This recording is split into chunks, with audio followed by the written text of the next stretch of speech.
এই সরকারের পট পরিবর্তনের কারণে কিছু রক্ষী তারা অনেক বিপদে পড়ছে।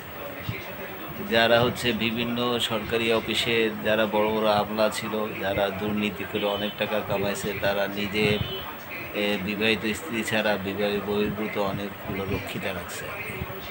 তো এইসব রক্ষিতাদেরকে তারা যখন পট পরিবর্তন হয়েছে, অনেকেরকে মানে জোরপূর্বক মানে কি তাদেরকে বাধ্যতামূলকভাবে তাদের দুর্নীতির কারণে তাদেরকে অবসর গ্রহণ করানো হয়েছে।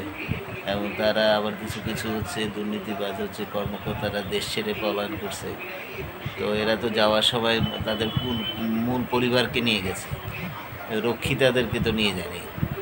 এখন এই যে রক্ষিতারা তো যে আর্থিক কষ্টে ভুগতেছে, এই রক্ষিতারা স্বেচ্ছায় তাদের পরিবার ত্যাগ করে বা তাদের যাদের যাদের সংসার ছিল সংসার ত্যাগ করে এই পয়সালা কর্মকর্তাদের রক্ষিতা হয়েছে।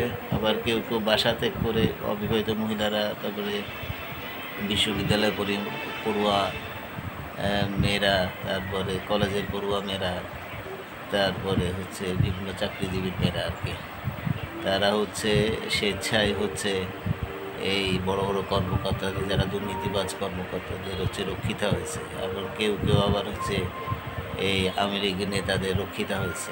তারা এখন যেসব আওয়ামী লীগ নেতারা পালাই বেড়েছে, যারা দেশের বাইরে চলে গেছে, আবার যেসব কর্মকর্তারা দেশের বাইরে পালাই গেছে, আত্মগোপনে আছে, তাদের রক্ষিতাদেরকে তো তারা রক্ষা করে নাই। তো এখন এই রক্ষিতারা বিপদগ্রস্ত আছে। তো এদেরকে কে নতুন করে পুনর্বাসন করবে আর কি। তো এইসব লোভী রক্ষিতারা আর এদের বাংলাদেশে ভবিষ্যৎ কী?